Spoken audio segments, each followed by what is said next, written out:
Hello viewers, இன்னைக்கு நம்ம பார்க்க போறது Demon Slayer episode 57 part 1.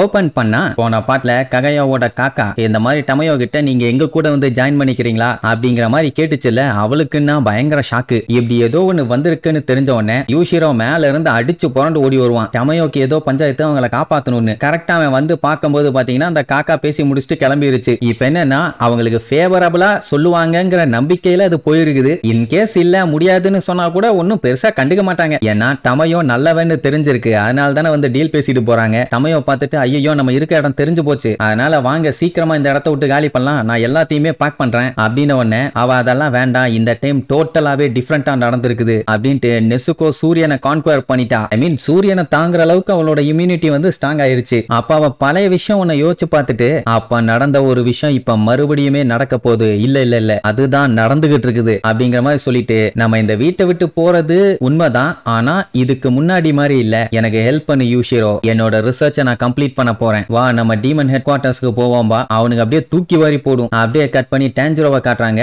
அவனுக்கு மாஸ்டர்ட்ட இருந்து ஒரு லெட்டர் வந்துச்சுல்ல, அதான் ககையாகிட்ட இருந்து என்ன எழுதி இருக்காருன்னு படிச்சுட்டு இருப்பான். தண்டை போட்டதுல அவனோட காயங்கள் சரியாயிருச்சா இல்லையா அப்படிங்கிற மாதிரி கேட்டிருப்பாரு. அதுக்கப்புறம் அவரோட நிலைமையை பத்தி சொல்லுவாரு. மேட்டர் என்னன்னா மனுஷனால இப்ப சுத்தமா மூவ் பண்ண முடியல. அவர் வந்து கியோ கிட்ட பேசணுங்கிற மாதிரி நினைச்சிட்டு இருக்காரு, ஆனா அதுக்கு பாசிபிளே இல்லன்னு தெரியுது. இப்போ இந்த டைம் தான் இவங்களுக்கு ரொம்ப முக்கியமான டைம். சோ இந்த மாதிரி தருணத்துல நம்ம எல்லாம் ஒன்னா சேர்ந்து எவ்வளவுக்கு எவ்வளவு முயற்சி பண்ண முடியுமோ அவ்வளவு ஹார்ட் ஒர்க் பண்ணணும் அப்படிங்கிற மாதிரி நினைச்சாரு. ஆனா அதுல ஒரு சின்ன பிசுறு இப்படி ஆயிருச்சு. எனக்காக கியோ கிட்ட நீ பேசுவியா அப்படிங்கிற மாதிரி கேட்டிருப்பாரு. அவன் பாத்தீங்கன்னா அவனோட மைண்ட எப்பவுமே ஒரு நெகட்டிவ் ஃப்ரேம்லயே வச்சிருக்கான். சோ இவன் பேசி அவனை எப்படியாச்சும் பாசிட்டிவா கொண்டு வரணும், அதுக்கான முயற்சியை எனக்காக நீ பண்ணுவியா அப்படிங்கிற மாதிரி கேட்டிருப்பாரு. அவ்வளவுதானே, தட்டி பிரிச்சுறாங்கிற மாதிரி சொல்லுவான். கட் பண்ணா நடக்க முடியாம நொண்டி காலோட நொண்டி போய் கியோவை தேடிட்டு இருப்பான். அவை பார்த்துட்டு பச்சை பச்சையா திட்டுவா. இந்த டைம்ல உங்களுக்கு இங்க என்ன வேலை, அஷிராஸோட ட்ரைனிங் எல்லாம் இப்ப போக கூடாது, முதல்ல ஹெல்த்தை சரி பண்ணுங்க, அதுக்கப்புறம் பாத்துக்கலாம் அப்படின்னு.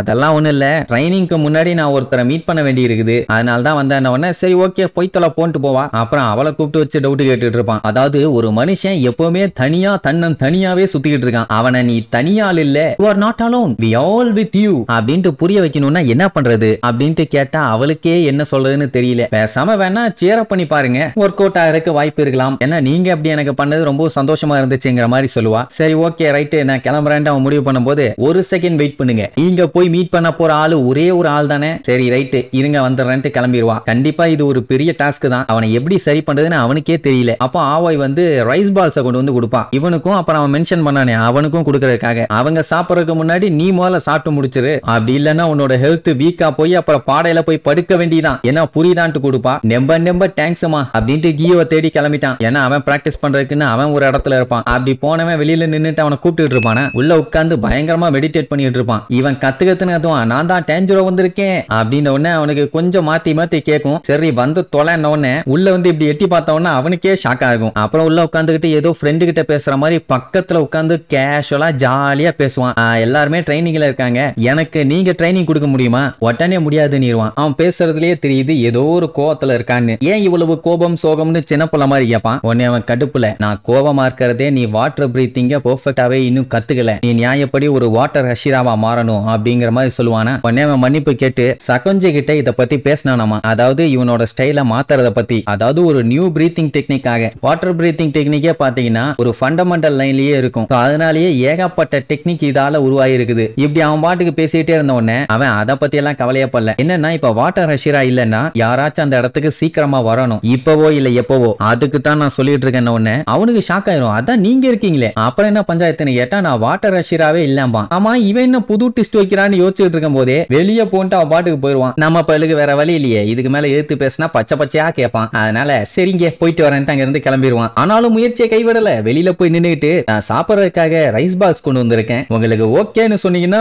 நம்ம ஒன்னா உட்காந்து சாப்பிடலாம், வயிறு நிறைஞ்சிருச்சுனாலே நீங்க நார்மலா ஆயிருவீங்கன்னு எனக்கு நம்பிக்கை இருக்குது அப்படின்ட்டு எவ்வளவு பேசி பாப்பான். உள்ளுக்குள்ள இருந்து எந்த ரெஸ்பான்ஸும் இல்லைன்னு சரி ஓகே நீங்க சாப்பிடுங்க நான் இங்க வச்சுட்டு போறேன்னு சொல்லிட்டு பொட்டல தான் அங்க வச்சுட்டு கிளம்பிடுவான். அப்படியே கட் பண்ணா நம்ம பையன் அப்படியே படுத்து ரெஸ்ட் எடுத்துக்கிட்டு இருப்பான். அப்போ கியோ கியோ பாத்தீங்கன்னா அந்த ரைஸ் பால்ஸ் கொண்டு வந்தானே அந்த துணியை கொண்டு வருவான். அதை பார்த்தோன்னே தெரிஞ்சு போச்சு அவன் அதை சாப்பிட்டுருக்கான்னு. உடனே செம ஹாப்பி. உடனே அடுத்து பேச ட்ரை பண்ணுவான். ஆனா அவன் கண்டுக்காம போவானா? பரவாயில்ல, இதுவே ஒரு பெரிய இம்ப்ரூவ்மெண்ட் தான். எப்படியாச்சும் பேச ட்ரை பண்ணுவான்னு கியூன்னு பின்னாடியே ஓடுவான். அவன் பாட்டுக்கு அங்கங்க அழிஞ்சிட்டு இருப்பானா. நீங்க என்ன பெட்ரோல் பண்ணிட்டு இருக்கீங்களா? இப்பெல்லாம் டீமன்ஸுங்க முன்ன மாதிரி வர்றதில்ல, ரொம்பவும் கம்மியா வருதுன்னு கேள்விப்பட்டனே அப்படின்ட்டு ஒவ்வொரு இடமா பார்த்துட்டு பாத்தீங்களா இங்க டீமன்ஸ் இல்ல, வாங்க நம்ம கொஞ்சம் ட்ரைனிங் எடுப்போம் நொண்டி நொண்டி பின்னாடியே அலைவான். கட் பண்ணா அடுத்த நாள் காலையில வீட்டுக்கு முன்னாடி நின்னுகிட்டு கியோ வாங்க நம்ம போய் ட்ரைனிங் எடுக்கலாம், எல்லாரும் உங்களுக்காண்டி வெயிட் பண்றாங்க அப்படி இப்படின்னு அவனை ஒரு இடத்துக்கு அவன் தனியா விடவே இல்லை. எங்க போனாலும் ஃபாலோ பண்ணிட்டு போய் கியோன்னே புலம்பிட்டு இருப்பான். அவனுக்கே புரியல இவன் இப்படியே காலம் பூரா நம்ம பின்னாடியே சுத்த போறானா, இல்ல நான் இவன்ட்ட பேசிட்டேன்னா இந்த மாதிரி தொல்லை பண்ணாம ஸ்டாப் பண்ணுவானா அப்படின்னு நல்லா யோசிச்சு பார்த்துட்டு உடனே அவன்ட்ட என்ன சொல்லுவானா, நான் ஃபைனல் செலக்ஷன்ல செலக்டே ஆகல